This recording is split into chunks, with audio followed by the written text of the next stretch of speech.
Bonjour. Bien, alors, si vous voulez bien vous asseoir.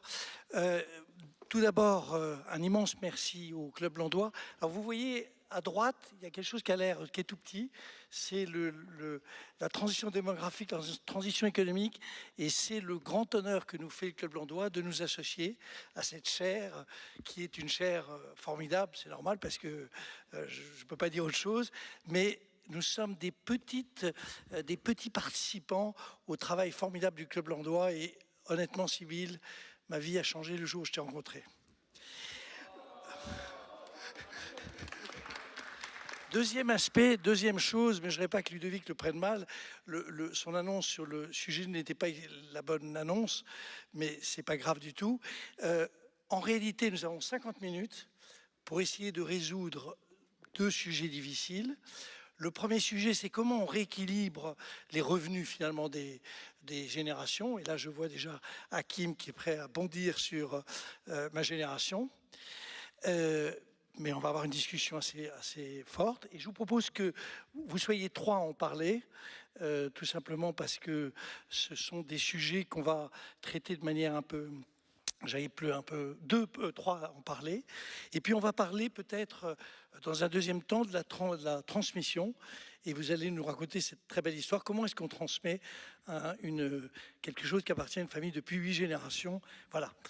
Donc pour ce débat et ces discussions, on a un panel qui est formidable. Moi j'appelle les gens par leur prénom, mais ça c'est le privilège de l'âge. Hakim, je le connais depuis longtemps, c'est un personnage intellectuellement exceptionnel et il défend des idées que je ne partage pas. Donc vous voyez la guerre des générations, il la porte fort et c'est très intéressant sur ce plan-là. Anne-Laure, on se connaît aussi depuis longtemps et tu es maintenant président de Global Sovereign Advisory et surtout tu as inventé et développé un indicateur au fond de la bonne santé des relations, de la bonne intégration, c'est le Youth Economics. Voilà. Donc on va en parler. Et puis vous, Thomas, vous êtes chez Tikeo et vous êtes un financier pur jus, je vais dire. J'ai regardé votre... Non mais pour moi c'est un compliment, hein. Enfin presque. Et on va parler aussi de la manière dont on va essayer de rééquilibrer dans un monde macroéconomique qui est compliqué. Je sais que vous avez envie de parler d'inflation. Donc voilà, on va voir si d'abord, si l'inflation est là, et deux, si ça a un impact réel sur les générations. Et puis, Stéphanie, vous allez nous raconter cette histoire formidable de cette propriété que vous avez repris. Après d'ailleurs, une carrière qui m'a pas interloqué, parce que c'est vraiment une carrière financière aussi, et surtout il y avait de l'UBS, et comme j'ai passé aussi un peu de temps, je sens que nous avons un lien particulier. Voilà, je laisse donc la parole, non, si, j'avais quand même quelques remarques à faire.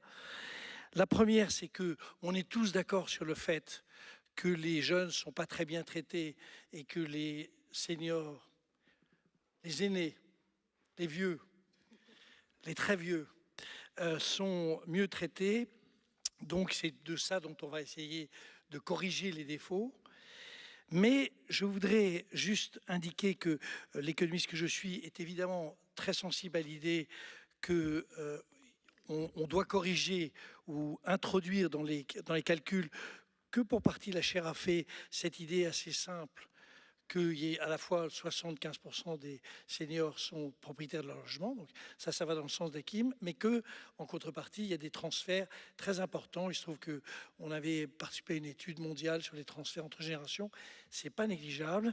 Alors vous allez dire, c'est une société d'assistés, etc. Donc, vous voyez, tous les arguments sont utilisés. Deuxième remarque, et elle est pour Hakim, il y a dans la remarque que tu fais et que j'ai entendue à plusieurs reprises, tu développes avec beaucoup de talent, cette idée qu'on ne fait pas de réforme dans ce domaine-là. On en a fait 4, très importantes. On a fait 4 réformes des retraites, 4. Et si on ne les avait pas fait, 4 à partir de la première, c'est celle de Balladur en 93. Et si on ne l'avait pas fait, ce n'est pas les 14% du PIB qui serait consacré en réalité aux retraites, qui est quand même le gros problème français j'allais dire, déséquilibre à la fois de nos comptes et des relations entre les jeunes et les vieux, mais ce serait 17,5. Donc en fait, il y a quand même eu 4 grosses réformes. Et voilà. Cela étant dit, on n'a pas beaucoup de temps. Il est 17h08. On a jusqu'à 17h52, 53, parce qu'on nous a grappillé 3 minutes. Je suggère que chacun s'exprime 5, 6, 7, 8 minutes, 10 minutes, enfin pas plus de 50 minutes. Et pour que chacun puisse parler. Et donc, si tu as la gentillesse, Hakim, de bien vouloir, puis après toi, et puis après vous, et on terminera sur le rêve. Voilà. Bonsoir à tous et merci Jean-Hervé de cette introduction qui met la barre très haut. Alors je vous rassure, je vais être encore plus tranchant et caricatural que ce que tu as dit. Moi j'ai rencontré ce sujet quand j'étais conseiller à Matignon en 2003. On avait fait une réforme des retraites qui consistait à aligner la durée de cotisation des fonctionnaires sur celle du privé. Et on avait passé 8 mois à faire de la pédagogie pour expliquer que parce qu'on allait travailler plus longtemps, il fallait travailler. Parce qu'on vivait plus longtemps, il fallait travailler plus longtemps. Bon, a priori, c'est simple. Presque 20 ans après, 18 ans après, où on en est plein de succès et plein d'échecs. Le plus beau succès, c'est qu'il n'y a plus de pauvreté chez les personnes âgées. 7% de taux de pauvreté chez les plus de 65 ans. C'est un très grand succès de notre modèle social. Le petit problème, c'est que le taux de pauvreté, il n'a pas disparu dans la société. On est à peu près à 16% dans la société. Et encore plus gros problème, les enfants, c'est-à-dire les familles avec enfants, 2 enfants, taux de pauvreté, 25%. Un enfant sur 4 vit dans une famille pauvre. Donc la pauvreté existe toujours, elle a juste changé d'âge. Deuxième chose, les revenus. On est depuis quelques années dans un monde extraordinaire où moins on travaille, plus on gagne. Vous vous souvenez, Nicolas Sarkozy travaillait plus pour gagner plus. Aujourd'hui, les retraités ont des revenus, pas un patrimoine, des revenus supérieurs aux actifs, 105%. Je laisse de côté l'année 2020. Et les baby-boomers, tu hésitais dans ta formulation. Moi, je crois qu'il faut parler des baby-boomers parce que c'est vraiment une génération de 25 ans qui est en jeu. Eux, c'est plutôt 110%. Bon, alors donc la pauvreté a changé d'âge, les revenus sont donc les revenus des pensions et puis les revenus de l'immobilier et des placements et des actions font que quand on est à la retraite, on touche plus d'argent que quand on travaille, évidemment, en moyenne. Troisième chose, le patrimoine. En 1995, le patrimoine des moins de 50 ans et des plus de 65 ans, c'était à peu près le même. Aujourd'hui, il y a 60% d'écart, au profit évidemment des plus de 65 ans. Alors on pourrait dire tout ça est formidable, mais de toute façon, c'est un effet général dans les sociétés comparables. PADPO, une étude de Rexecode, très bon institut, montre que les actifs français contribuent chaque année 90 milliards d'euros de plus que les actifs allemands, base 100, pour financer seulement les retraites. 90 milliards de plus d'euros par an. On se plaint des charges, c'est dans tous les débats télévisés et politiques. Personne ne dit à quoi servent les charges. Les charges servent aux 2/3 à financer la protection sociale des plus de 60 ans, la retraite et aussi la santé. Un petit exemple maintenant géographique. Il y a un débat en ce moment sur l'immigration. Il y a un département qui concentre beaucoup l'immigration, qui est la Seine-Saint-Denis. En Seine-Saint-Denis, on est passé de 15% à 30% d'immigrés entre 1982 et 2015. Vous vous souvenez de la phrase de Jacques Chirac, avant qu'il devienne raisonnable, où il disait le travailleur français, la vingtaine de gosses, le travailleur immigré, il devient fou, les allocations familiales. C'est une antienne un peu connue, remise au goût du jour par un polémiste bientôt candidat, à mon avis très dangereux. Alors nous, on a calculé avec l'Institut Montaigne comment circulait l'argent de la protection sociale, c'est-à-dire où il était extrait et où il allait s'investir. On a fait ça, je vous passe la méthode, on a utilisé notamment la base de données de la COS, qui est en gros le travail, puisque 85% de la protection sociale est financée par le travail. Qu'est-ce qu'on voit? On voit que la Seine-Saint-Denis, qui est le département le plus pauvre de France, le plus jeune de France, et là où il y a le plus d'immigrés. Et le 8e département contributeur au financement de la protection sociale. On se dit, bah oui, évidemment, mais de toute façon, c'est le premier receveur. Bah non, c'est le dernier receveur. Le dernier receveur. Pourquoi? Parce que c'est le département le plus jeune. les 2 tiers de la protection sociale va vers les plus de 65 ans. En gros, 480, 500 milliards d'euros, 330 milliards de retraite et 160 milliards de santé. Donc on est dans un système où il y a de la redistribution aussi de l'autre côté, de la redistribution monétaire, hein, les successions et puis comment dire, les donations. Mais c'est 2 fois moins que les transferts dans l'autre sens. Mais surtout, on a un système qui est totalement injuste parce que normalement, quand on travaille, on gagne plus. On gagne plus, hein, je ne parle pas du patrimoine, que quand on ne travaille pas.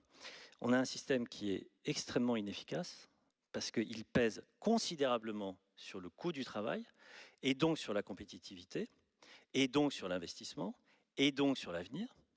Et puis on a un système qui est totalement insoutenable parce que tout ça va s'arrêter, allez, d'ici une dizaine d'années. Quand la génération des baby-boomers va arriver près du moment où elle va commencer à s'éteindre, et c'est le moment où, en termes de santé, les coûts sont les plus élevés, et puis où le taux de remplacement va baisser, tout simplement parce qu'on va approcher un actif pour un retraité. Donc il est encore urgent d'agir, c'est le moment. Dans les chiffres, j'ai oublié un chiffre, c'est la CSG. La CSG des retraités a été réaligné par le président Macron et puis il est revenu dessus suite aux Gilets jaunes. C'est totalement insoutenable et injuste que les retraités ne payent pas la même CSG que les autres. On a un fonds de réserve des retraites qui aurait dû être à 150 milliards d'euros, qui est à 19. Il faut augmenter. Alors après, il y a mis une manière technique de faire. Hein.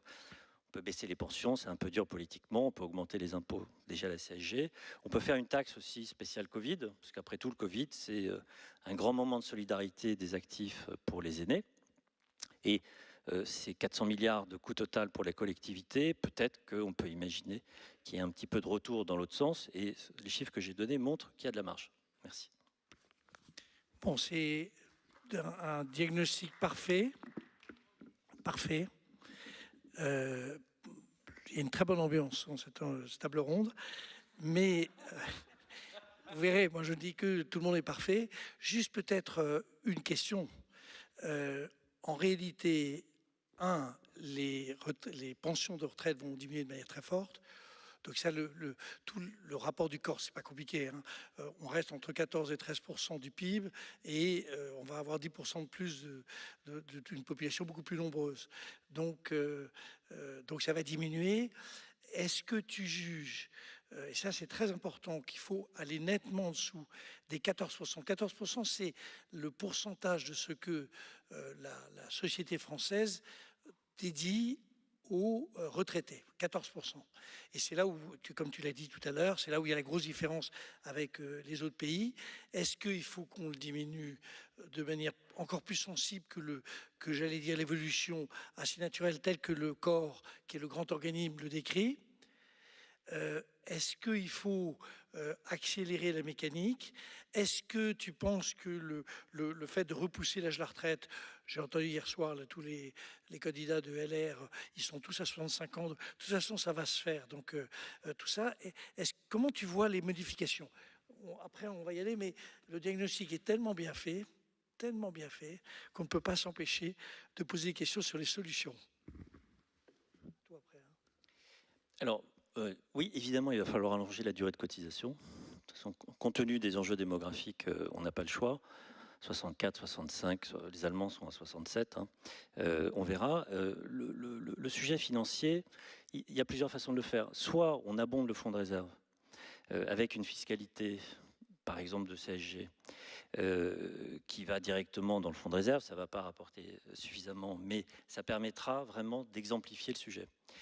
Soit on met tout de suite un holà sur la hausse des pensions. Bon, il y a les sujets d'indexation qu'on connaît bien. Soit on baisse les pensions en disant, comme on sait que les pensions de demain vont baisser, en fait, la baisse des pensions, elle sert à provisionner le fonds de réserve. Parce que les retraités actuels, et notamment ceux qui sont à la retraite depuis 10 ou 15 ans, ils ont bien profité du système et on savait parfaitement ce qui allait se passer. C'est ça, moi, que je trouve scandaleux. C'est qu'il n'y a aucune surprise. On sait depuis 1970, 73, en gros depuis la crise, qu'on va avoir un problème en 2030. Bon, on n'a rien fait, et on a fait, c'est Antoine Bozio qui utilise cette expression, on a fait de la redistribution à l'envers.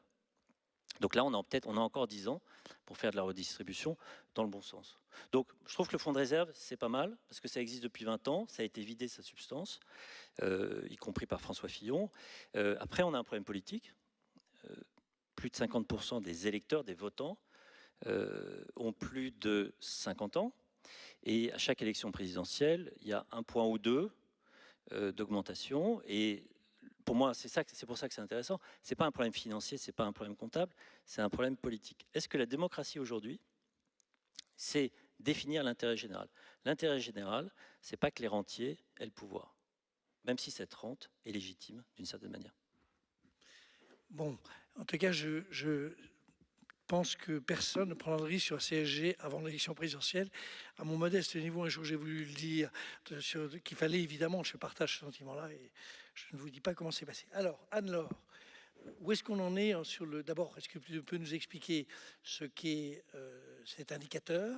Est-ce qu'on est bien placé, mal placé? Enfin, bon. Alors, je vais vous parler de l'indicateur, mais j'aimerais bien parler avant de 2 remarques et de 2 choses qui m'ont particulièrement frappé sur ce sujet, à l'international plutôt. On sait tous que beaucoup de pays d'Afrique ont des populations extrêmement jeunes. Et donc, on pourrait s'attendre à, si on pose la question à un président ou à un responsable politique, si on lui pose la question, quel est le pourcentage de tes dépenses qui est consacré à la jeunesse? A priori, on s'attend à ce qu'il ait une réponse immédiate. La réalité est tout à fait différente et on ne parle pas du tout de gens qui ne suivent pas leur dossier tous les jours. Pourquoi? C'est parce que ce n'est pas quelque chose qui est regardé comme ça. On peut regarder ce qui est dépensé sur la santé, sur de l'éducation, sur des secteurs d'activité. Mais ça me frappe beaucoup, ça me frappe particulièrement que quand on a 70%, 80% de sa population qui soit qualifiée de jeunes, on ne sache pas dire tout de suite immédiatement tant de pourcents de mes richesses, d'une manière ou d'une autre, tant de pourcents de mes revenus, peu importe le ratio qu'on choisit, leur est dédié.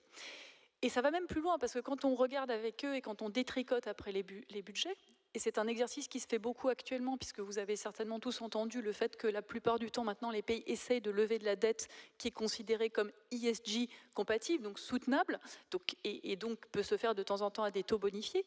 Et donc cet exercice-là se fait quand on a des projets justement qui répondent à un certain nombre de critères. Et donc si on veut le faire rigoureusement, ça veut vraiment dire qu'il faut fouiller dans le budget d'un État, ligne à ligne, de manière très méticuleuse, pour savoir quelles sont les dépenses qui qualifient. Et en fait, vous vous rendez compte qu'il y a des agrégats de dépenses. Je pense à une dépense en particulier qui était tant de l'agriculture que de l'éducation, que peut-être la dépense pour une jeunesse. Donc ça montre bien qu'on n'a pas un prisme suffisamment important, de mon point de vue, autour de ces sujets d'inégalité intergénérationnelle. Et je pense que c'est une des raisons du fait que peut-être le sujet soit traité différemment. Donc on gagnerait à avoir des indices. On parle de dette au GDP, on parle d'autres mesures de revenus, de couverture de la dette, enfin d'autres choses. On gagnerait à avoir des indicateurs qui regardent ce type de choses et qui soient capables de nous éclairer sur ce que les pays font pour leur jeunesse. Ça devrait être des ratios qui sont suivis par les agences de notation, par le FMI, par d'autres gens. C'est vraiment quelque chose d'important et pas juste quelque chose de marginal. Une autre chose par rapport à ça, c'est un exemple qui m'a aussi beaucoup frappé, qui est le cas de la Grèce. Puisque, comme vous savez tous, les plans d'austérité qui ont été imposés à la Grèce, et il y a eu une bataille, il y a juste avant la sortie du programme, autour du fait que le gouvernement Tsipras voulait réétablir le 13e mois pour les retraites. Puisqu'il y avait 14 mois, ensuite ça avait été remis à 12, et ensuite on essayait de remettre 13. Et il nous était argumenté par tout le monde, FMI, Troïka, tout le monde, de dire, mais pas du tout, vous favorisez justement les aînés, il faut que vous travailliez sur les jeunes, vous ne comprenez donc pas que vous avez un brain drain, que tout ça n'est pas possible, etc. Et c'est là où on disait, mais attendez, faites attention à l'économie politique, et on s'est beaucoup battu là-dessus, en disant 1 euro donné à un retraité, une retraitée, va directement dans la consommation, puisque ça sera directement donné aux petits-enfants, aux arrière-petits-enfants, etc.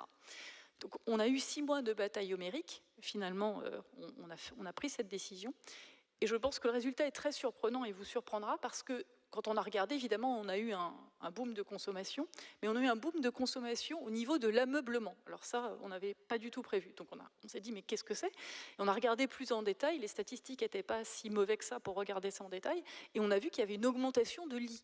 Donc on s'est dit que c'était quand même extrêmement bizarre et un effet absolument non attendu de cette mesure. Et quand on a regardé, qu'on a interrogé, comme il y avait eu la crise, les gens n'avaient pas forcément investi sur des nouveaux lits, les lits étaient peut-être plus petits, trop vieux, etc. Et donc, une des premières dépenses qui avait été faite, ce qui est considéré comme une dépense de dignité, si je peux l'appeler ainsi, c'était d'aller chercher et d'aller acheter un lit. Et donc, on a vraiment vu qu'il y avait eu un transfert, on a été capable de le mesurer, entre ce 13e mois de retraite vers les générations. Donc, je veux aussi dire que c'est très difficile pour moi, quand on parle de ce sujet, de ne jamais le regarder dans un contexte d'un pays particulier, parce que chaque pays ou chaque famille ou chaque structure a sa manière de fonctionner, et donc il y a des transferts qui sont des transferts immédiats et qui sont beaucoup plus efficaces s'ils sont faits par la famille, comme c'était le cas, que si ça avait été directement donné de manière plus ciblée sur des populations. Troisième point, et qui justement rejoint l'indice, dans cet indice, évidemment, un indice c'est imparfait, et c'est toujours très irritant parce qu'on se dit toujours qu'on peut faire mieux. Mais ce que cet indice essayait de regarder, c'est de regarder par exemple la qualité des dépenses pour les générations futures. Donc évidemment, on s'est intéressé à la dette environnementale, donc ça on pourrait en parler des heures, mais on s'est aussi intéressé à la qualité de l'éducation, on s'est aussi intéressé à la qualité de l'exercice du droit du citoyen, donc ce qui pose aussi évidemment certains problèmes parce que ça peut défavoriser certains régimes. Et quand on regarde ça, on a des résultats qui sont certains assez classiques, parce qu'on trouve évidemment des gens comme la Nouvelle-Zélande, le Canada ou des pays du Nord qui sont plutôt en tête de classement, mais on voit aussi des pays comme par exemple le Ghana, donc certains pays africains, le Rwanda, qui ont pu avoir des résultats extrêmement intéressants en la matière. Évidemment, les résultats peuvent varier en fonction des pondérations, parce qu'on regardait tant l'historique que le futur. L'exercice du futur est toujours quelque chose de différent. Et si on avait surpondéré des sujets climatiques, ce qu'on a décidé de ne pas faire, ça aurait donné forcément des résultats différents.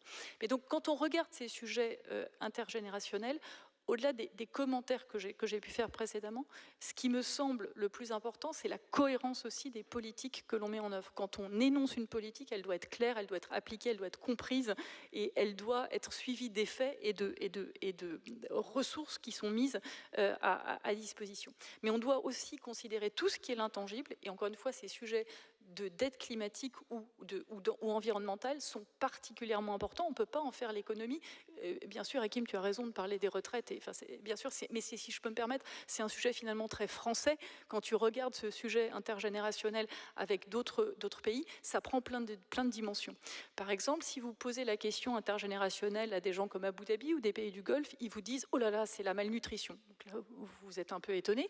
Et en fait, tout simplement, c'est la mauvaise nutrition, et c'est le fait qu'ils ont énormément de dépenses de santé, alors, et qu'ils arrivent tout à fait à y faire face, mais qui sont obligés de réallouer vers des populations plus âgées, alors qu'ils ont aussi des populations jeunes, parce que clairement, il y a des cas de diabète et autres qui doivent être traités, et des dépenses d'investissement là-dessus qui doivent être faites. Donc tout ça pour dire que ce sujet prend des visages différents en fonction de comment on le regarde, que ça peut être des choses qu'on peut mesurer, comme ce qu'on disait par exemple sur les lignes de budget, que ça peut être des choses qui sont très difficiles à mesurer, et que quelque part, ça gagnerait, je crois que c'est aussi le but de mon propos, ça gagnerait à être étudié de manière plus scientifique, ou en tous les cas plus construite, de telle sorte à ce qu'il y ait des indicateurs, sans non plus faire que les indicateurs sont tout, mais que ça permette de suivre vraiment les politiques qui sont prises. Et dans ce contexte-là, l'initiative, même si c'est très à la mode, les obligations vertes et tout ce genre de choses, mais ce sont des initiatives intéressantes parce qu'elles permettent d'avoir une approche du budget beaucoup plus fléchée en termes de dépenses, et donc ça permet aux citoyens, si vraiment il va dans le détail des choses, de poser aussi plus de questions autour de la manière dont le budget est alloué, et entre autres aussi comment les générations sont traitées les unes par rapport aux autres. Trois questions, parce que comme on n'aura pas le temps de poser des questions, je suis sûr que c'est les questions que tout le monde se poserait. Un, qui demande cet indicateur? Qui sont d'où vient la demande? C'est très important, c'est les gouvernements. Bon. Deuxième remarque, dans ce classement, la France est située comment et pourquoi, même si tu indiques à quel point ça doit être difficile de faire des comparaisons. Et troisième sujet, toi qui as beaucoup travaillé sur la dette, ou les dettes publiques, est-ce que tu partages ce sentiment à la fois évident et quand même un peu discutable dans la forme? On a le sentiment qu'on ne laisse ces formules, on laisse une dette terrible aux générations à venir. Alors c'est vrai que on est maintenant sur la partie environnementale et ça, il n'y a pas tellement de discussion possible. Mais on oublie toujours, me semble-t-il, qu'il y a un actif, un passif et que la même génération à qui on dit, Père Leval, je me souvenais, disait toujours sur le berceau de l'enfant, il y a déjà je ne sais pas combien de dettes, et j'ai envie de dire c'est vrai, mais l'immobilier va aussi prendre de la valeur. Donc c'est pas aussi, ça ne veut pas dire qu'il n'y a pas une dette, ça veut simplement dire que c'est peut-être aussi à regarder de manière plus soigneuse. 3 questions, 3 réponses. Alors, première question. Je vous accueille. Bon, vous êtes content d'être là? Ah, très content. Bon, bah, c'est ça qui compte. Alors, première question sur qui demande ces indices, c'est très intéressant parce qu'en fait, tout le monde. Donc, tant les pays peuvent le demander, que certains investisseurs peuvent le demander, que certaines banques, etc. C'est quelque chose qui est en formation et qui va certainement évoluer avec des indices qui vont après faire référence autour justement de ces sujets ESG. Ensuite, sur où est-ce que la France se situe, alors, il y a certains pays qu'on ne peut pas travailler parce qu'on n'a pas de données statistiques suffisamment précieuses. Mais si on considère, on analyse à peu près 70 pays, on a beaucoup travaillé autour des données OCDE qui sont celles les plus intéressantes et les plus pertinentes. La France est à peu près en 30e position, donc est dans la première moitié, mais pas loin du milieu. Elle pâtit beaucoup des sujets sur l'éducation, parce qu'on est obligé de regarder par exemple des classements PISA. Là aussi pareil, tout est critiquable, mais si on regarde les sujets PISA, évidemment, ça n'aide pas forcément là où on est. Les sujets de santé également, et là c'était avant le sujet Covid, mais c'est quelque chose qui m'avait déjà interpellée, parce que là aussi, en termes de qualité de dépenses de santé, on était moins bon que ce qu'on pouvait anticiper. Je pensais qu'on serait très au-dessus, et en fait on a d'autres pays qui sont bien au-dessus de nous. J'avais la Grande-Bretagne qui était déjà au-dessus de nous, ce que j'avais trouvé être choquant à l'époque, mais qui après s'est peut-être avéré être plus pertinent. Alors, sur les questions de dette, il y aurait tellement de choses à dire. Déjà, la première chose est qu'on regarde la dette classique, on regarde en effet pas la dette environnementale. Il faut regarder toutes ces dettes-là, parce que je rajoute à ces dettes environnementales qui sont en effet acceptées, des dettes quand, par exemple, on laisse aller à volo des systèmes d'éducation, des systèmes de santé. C'est des choses qu'il faut réparer après derrière, qui demandent des investissements supplémentaires. Donc, en quelque sorte, c'est pas une dette effective tout de suite, là maintenant, mais c'est une dette qu'il faudra bien qu'on consente à un moment donné. La deuxième des choses sur cette dette, bon, j'ai une approche évidemment certainement biaisée, que la seule chose qui compte, c'est l'usage de la dette. Et donc pour moi, c'est pas le montant qui est important. Alors il faut évidemment pas que vous soyez à 600% de dette sur PIB, c'est pas ce que je dis. Mais c'est l'usage de cette dette. Et c'est là où je distingue vraiment, même si c'est facile de dire ça comme ça, la bonne et la mauvaise dette. La bonne qui est une dépense de dette, d'investissement, alors que la mauvaise serait plutôt une dépense de fonctionnement d'un État qui serait pas forcément nécessaire. Je trouve, toute dette n'a pas le même rendement. Rendement, là aussi pareil, c'est pas un rendement en tant que chiffre, c'est rendement dans l'intérêt d'un pays, dans la cohérence de son action publique. Et c'est quelque chose qu'on ne regarde pas assez. Et là aussi, pareil, le fait de le regarder sous cet angle-là, je pense, serait particulièrement bénéfique. Bien, merci. Alors, juste pour Luc, j'appelle les gens par leur prénom, hein. Mais non, vous allez intervenir dans 10 minutes, mais je voulais vous dire qu'on termine à partir du diagnostic d'Hakim, qui est quand même un diagnostic terrifiant sur les problèmes en réalité d'injustice intergénérationnelle, et notamment, on essaie de regarder comment on peut réagir par rapport à ça. Et puis, deuxième sujet, on traitera tous les deux, enfin vous deux, vous traiterez des problèmes de succession et de la manière dont on peut résoudre ce problème pas facile, avec peut-être vous au début, parce que c'est pas joyeux, et vous, c'est vachement joyeux, donc on terminera en beauté. Thomas. Bonsoir à tous. Alors moi j'ai envie d'être optimiste. Le seul problème c'est que pour être optimiste, il faut se placer au plan global. Donc on essaiera de revenir au plan français à la fin, mais on va essayer de parler globalement. Je voudrais commencer en essayant de parler d'inflation, alors que je ne suis pas économiste, donc avec un économiste, avec un panel d'économistes reconnus dans cette salle. Donc je m'allonge là par terre et puis je laisserai le 33 tonnes me passer dessus si je raconte des bêtises. Mais l'observation empirique des périodes d'inflation depuis la Deuxième Guerre mondiale semble montrer, ou en tout cas c'est mon interprétation, que l'inflation est plutôt un réducteur d'inégalités entre les générations quand elle est significative, notamment en favorisant le travailleur, qui est plutôt une personne a priori plus jeune, et en défavorisant le rentier ou l'épargnant, qui est a priori une personne moins jeune. Alors, contrairement à ce que beaucoup d'économistes ont dit depuis 2 ans, il nous semble que l'inflation n'est pas aussi temporaire que ce qu'on veut bien penser. Alors je ne parle pas d'hyperinflation, mais en tout cas une inflation un peu plus structurelle que ce qu'on a eu sur les 30 dernières années semble relativement crédible pour plusieurs raisons. La première, c'est que la population mondiale en âge de travailler se contracte depuis 10 ans. L'entrée de la Chine dans l'Organisation mondiale du commerce en 2001 a engendré le plus gros choc d'offres de travail de l'histoire en doublant la force de travail dans le monde. Et c'est ça qui a entraîné l'accélération de la désinflation ou de la déflation dans le monde. La population mondiale en âge de travailler est en train de se contracter depuis 10 ans sous l'effet du vieillissement de la population chinoise principalement. Et ça crée déjà un consommateur chinois dont les dépenses de consommation vont dépasser celles des États-Unis dans 2 ans, en 2024. Alors il y a plus de consommateurs chinois que de consommateurs américains, mais quand même. Et puis en raréfiant la force de travail. Ensuite, le point d'inflexion qu'on a atteint probablement dans la mondialisation avec les tensions entre les US et la Chine et puis la crise de la Covid, c'est probablement quelque chose qui est un petit peu plus inflationniste que ce qu'on peut penser dans un premier temps, dans la mesure où ça va empêcher les entreprises de suroptimiser à la fois leur coût de production en allant produire là où c'est le moins cher, leur fiscalité, même le niveau de capitaux propres avec lesquels ils opèrent, ces entreprises opèrent, et donc c'est pour moi un petit peu plus inflationniste. La transition énergétique, en soi est aussi probablement un peu inflationniste parce que elle consiste en réinventer complètement notre modèle économique. C'est-à-dire qu'on n'y arrivera pas si on ne réinvente pas entièrement nos modèles de croissance en passant vers des modèles plus durables, en changeant de source d'énergie. Et donc ça c'est inflationniste notamment sur certains métaux liés à la transition énergétique, mais pas que. Et donc pour toutes ces raisons-là, et puis aussi parce que l'antitrust commence à s'attaquer à des gens qui ont injecté de la désinflation dans l'économie, à savoir les géants de la tech, eh bien l'inflation est un peu plus structurelle que ce qu'on peut penser.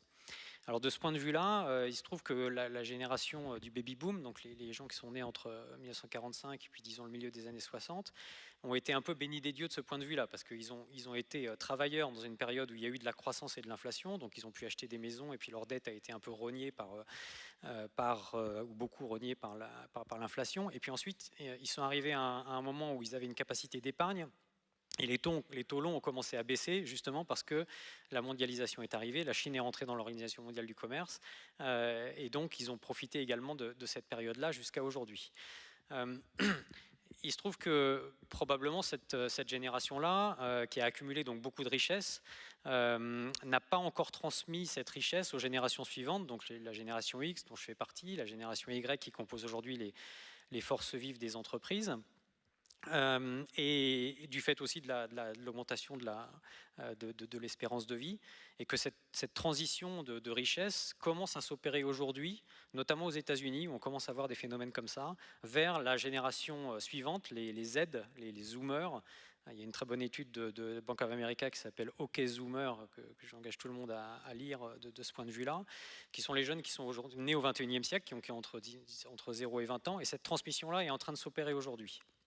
Et cette génération Z, c'est pour ça que j'ai envie d'être assez optimiste, a quelques caractéristiques assez intéressantes qui, en plus de recevoir cette richesse de la part de leurs grands-parents ou arrière-grands-parents aujourd'hui, montrent qu'elle a une capacité à s'enrichir, au bon sens du terme, totalement démultipliée par rapport aux générations précédentes. Cette génération Z, aujourd'hui, ils sont à peu près 2 milliards dans le monde. C'est la plus grande classe d'âge aujourd'hui dans le monde. 90% sont dans les pays émergents. Il y a un jeune de moins de 20 ans sur 20 aujourd'hui qui est indien, par exemple. Donc, bon, manque de bol, ils ne sont pas en France, enfin très peu en France. Mais c'est aussi la génération la plus homogène que le monde ait jamais connue. Grâce aux réseaux sociaux, à la technologie, c'est des gens qui aiment la même chose, qui regardent la même chose. Et donc la capacité démultiplicative, on va dire, de la création de richesse pour des entrepreneurs de cette génération-là, qui s'adresse à cette génération-là, est absolument considérable.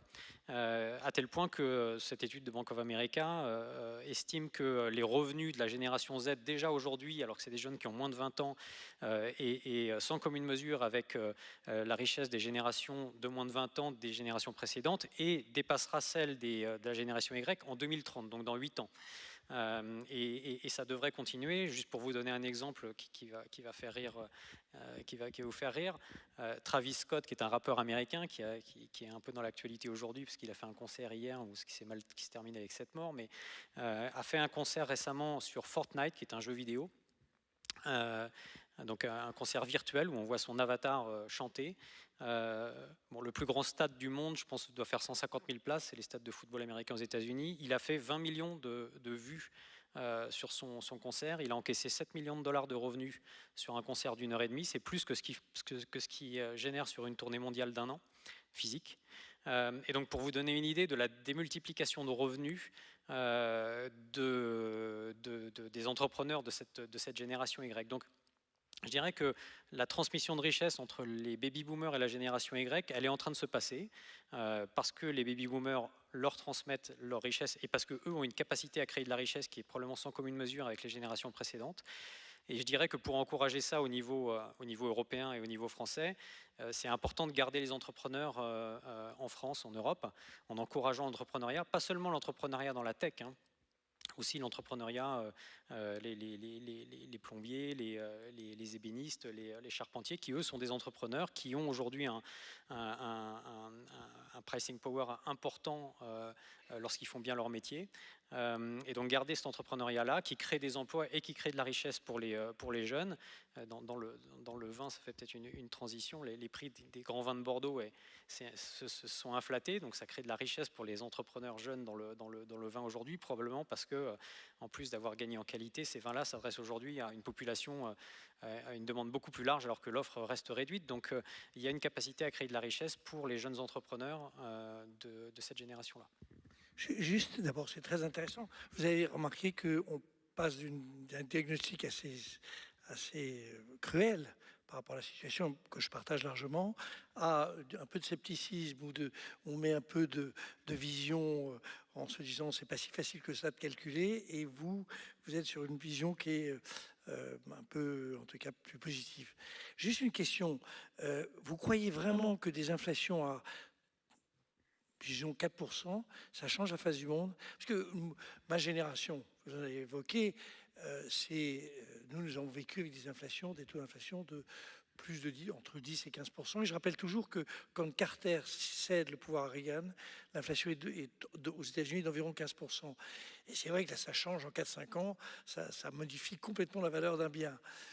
3-4%, ça change. Est-ce que ça change vraiment la face du monde?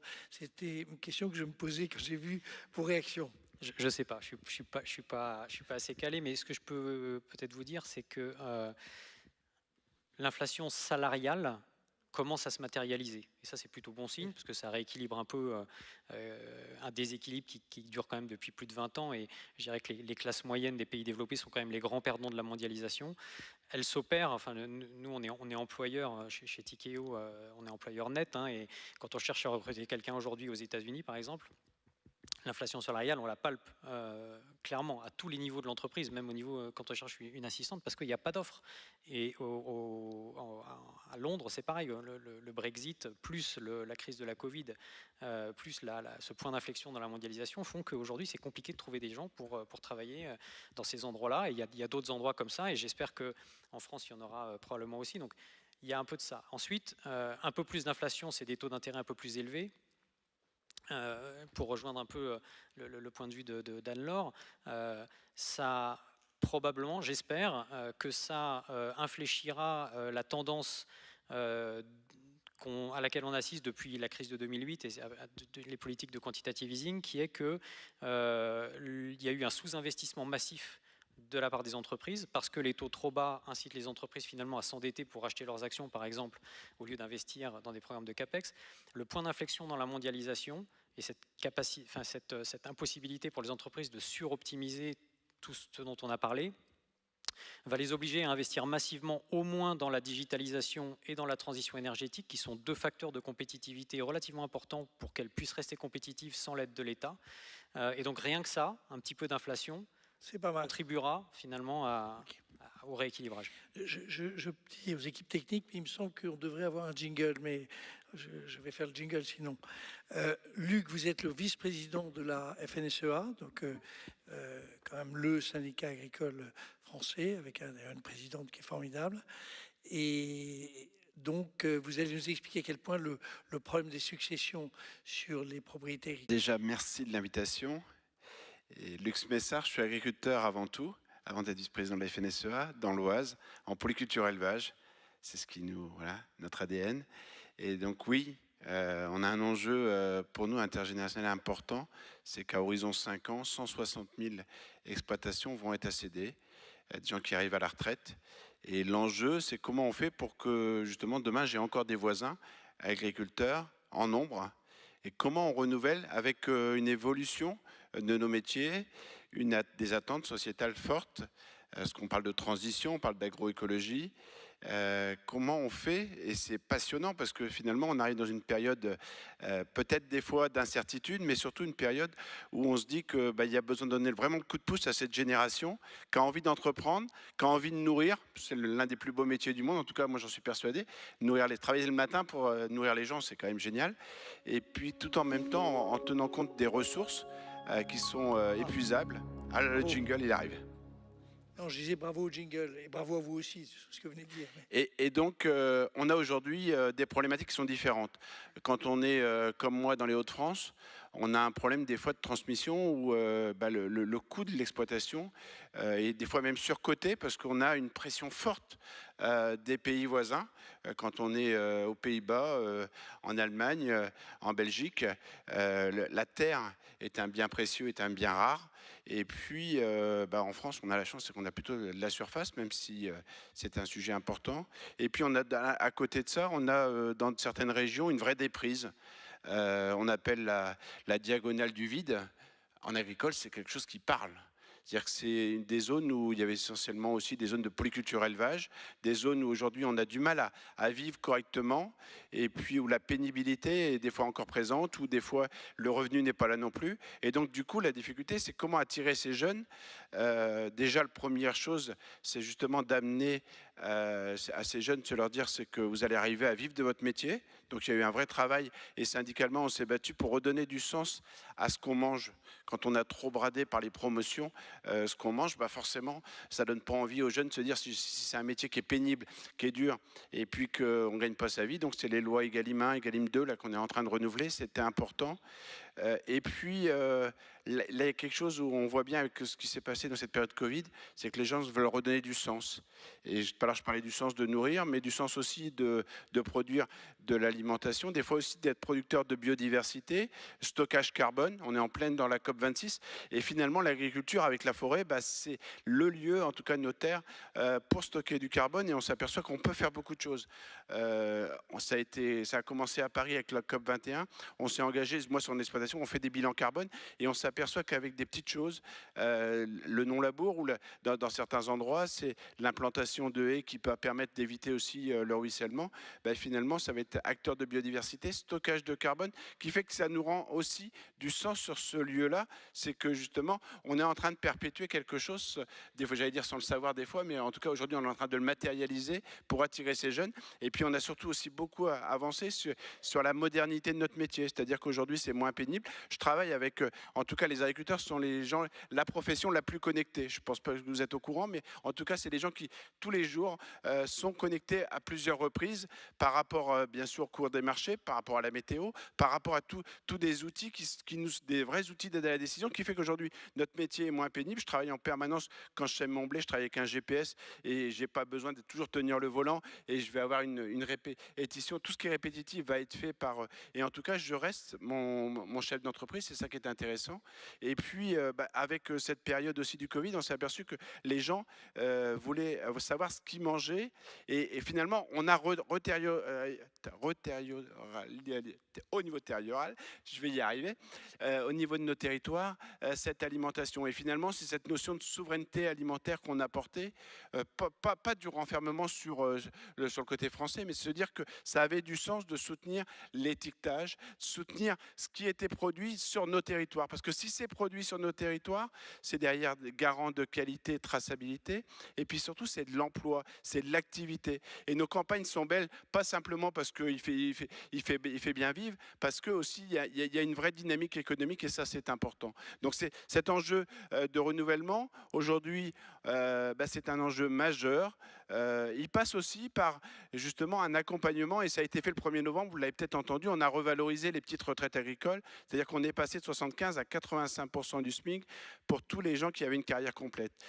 Ça paraît peu, mais c'est une centaine d'euros en plus, c'est-à-dire qu'on a passé le seuil des 1000 euros, mais quand on redonne un peu d'argent à ces retraités qui ont travaillé beaucoup pour la société, qui ont permis aussi d'amener des enfants qui ont fait d'autres métiers, finalement, finalement, ces gens-là, au lieu de garder quelques animaux, quelques hectares, quand le niveau de retraite il augmente un tout petit peu, ils vont se dire finalement, je vais pouvoir prendre une retraite un peu paisible, prendre quelques de temps, et puis permettre justement de passer la main à quelqu'un. Et finalement, il va donner du sens aussi à son exploitation, et c'est ça qui est important.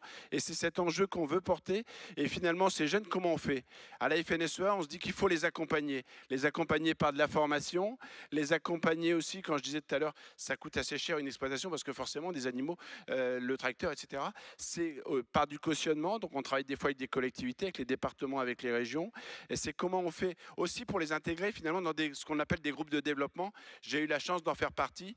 Des groupes de développement, c'est quoi? C'est un ensemble d'agriculteurs, des jeunes et des moins jeunes, où chacun apporte à l'autre. Le jeune, au début, il apprend énormément parce que justement, il y a l'ancien qui lui explique tous les erreurs qu'il a fait, et que grâce à ça, le jeune il va aller plus vite, et que finalement l'ancien il progresse aussi parce que le jeune il va amener justement toutes ces connaissances qu'il a appris à l'école. Il va aussi amener ce regard des fois un peu curieux. Des fois il va justement le bousculer un tout petit peu dans ses idées reçues, et c'est ça qui va faire cette transition.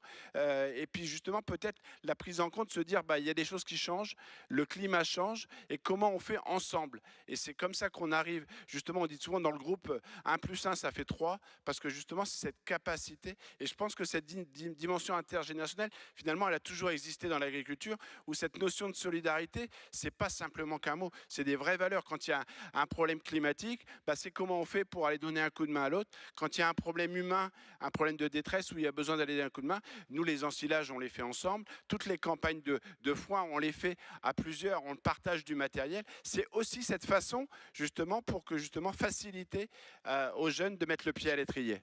Cher Luc, merci. Mais comme la dictature de jingle va venir frapper, on va conclure avec vous, Stéphanie. Et puis, on sera passé vraiment tout au long d'une vision juste, mais moyennement positive, au rêve.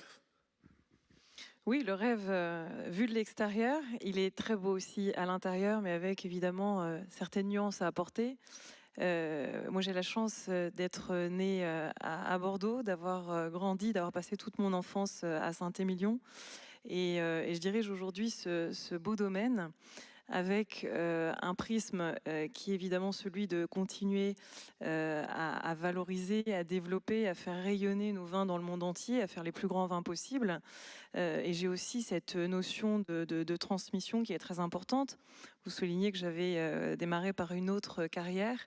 J'ai voulu effectivement très tôt reprendre, j'ai manifesté mon envie de reprise du flambeau familial lorsque j'avais 7 ans, auprès de mon père et mon grand-père, qui m'ont dit de continuer à travailler à l'école. Et puis une dizaine d'années plus tard, j'ai réitéré ce souhait d'être à leur côté, d'inscrire ma patte, de pouvoir contribuer à cette histoire.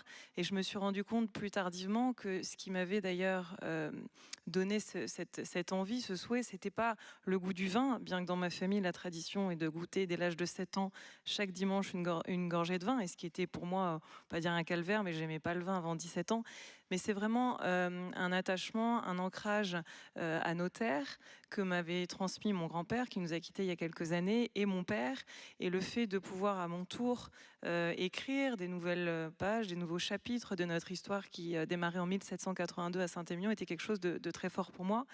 Mais je voulais, parce que c'est quand même un héritage au sens propre, au sens figuré, lourd, une grande joie, beaucoup d'honneur aussi qui m'était fait de me confier ces responsabilités de la part de mon père et de mon oncle. Et j'ai voulu moi-même m'extraire de la cellule familiale, du giron familial, donc en choisissant un domaine tout à fait différent et en ayant voyagé auparavant, en ayant eu des expériences en Asie, donc à Londres à plusieurs reprises.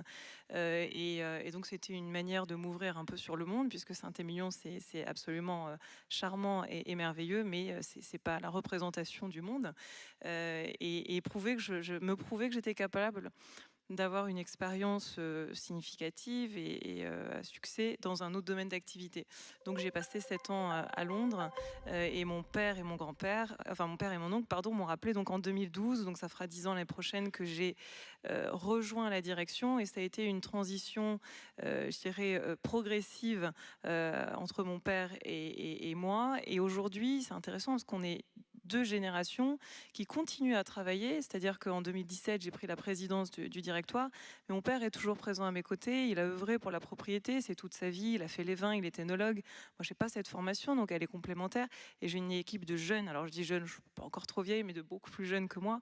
Moi, j'ai presque 40 ans, et j'ai des jeunes qui ont 24, 25 ans, qui sont qu'on a nommés chefs de culture et qu'on forme justement avec mon père, les générations, et c'est très intéressant, parce que ce que vous disiez tout à l'heure, c'est que c'est dans les deux sens. C'est que moi qui suis aussi quand même dans les jeunes effectifs, j'apporte une impulsion, un dynamisme important à l'équipe, et je suis rejoint par des gens qui vont dans cette direction avec un nombre d'idées incalculable à la minute. Projet plein la tête, donc c'est très intéressant, et ils se nourrissent évidemment de la tradition, du savoir-faire qui est ancestral chez nous, donc qui est transmis de génération en génération. Donc ça, c'est un point qui est, je dirais, la partie opérationnelle, transmission dans le savoir-faire. Et il y a l'autre point, donc c'est le point opérationnel, l'autre point qui est le capitalisme et l'actionnariat. Et quand je suis arrivée donc en 2012, j'ai dit à mon père, qui a été surpris, et puis finalement qui s'est dit oui, finalement la déformation professionnelle et ma première petite carrière en finance expliquait peut-être le fait de pouvoir m'atteler tout de suite à une transmission. J'ai 2 enfants, à l'époque je ne les avais pas encore, et je me suis dit, aujourd'hui 8 générations, un certain nombre d'actionnaires, je ne donne jamais exactement le nom, on est à moins de 20 actionnaires, mais quand même chaque génération voit inévitablement le nombre d'actionnaires progresser, donc un capital qui a vocation à se diluer s'il n'y a pas justement de rachat, d'échange, ce qui a été fait sur la génération 6. 5 d'ailleurs, 5, il y a eu des rachats qui avaient été faits. Moi, j'ai commencé quand je suis arrivée à racheter donc toutes les parts de mon père. Donc pareil, on parlait de dette. Aujourd'hui, je suis la personne de la famille la plus endettée, puisque j'ai fait ce rachat sur une base très élevée, parce que dans une appellation prestigieuse, dans laquelle... et ça me désole, mais c'est ainsi, des prédateurs qui sont des groupes financiers, des compagnies d'assurance, viennent s'installer sur nos terres pour des raisons de prestige, de fiscalité.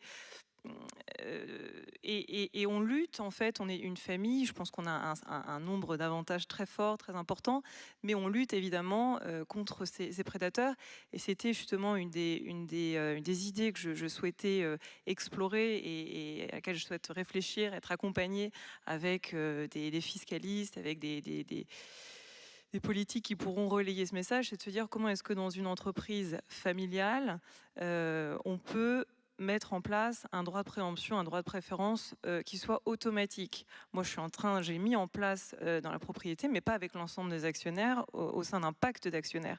Mais ça n'est pas automatique. Et en réalité, la configuration actuelle me semble fragile, puisque c'est un système un peu pernicieux qui permet aujourd'hui à des prédateurs de s'approcher très facilement et de mettre la main sur des domaines évidemment, on parle de domaines prestigieux, mais c'est quelque chose donc qui, j'ai la chance d'avoir effectivement ce domaine dans ma famille, et que j'ai à cœur de transmettre. Et quand on parle aujourd'hui de plus-value, c'est une plus-value évidemment qui est théorique et qui est virtuelle, dès lors qu'on a le souhait comme moi de transmettre et non pas de réaliser une plus-value.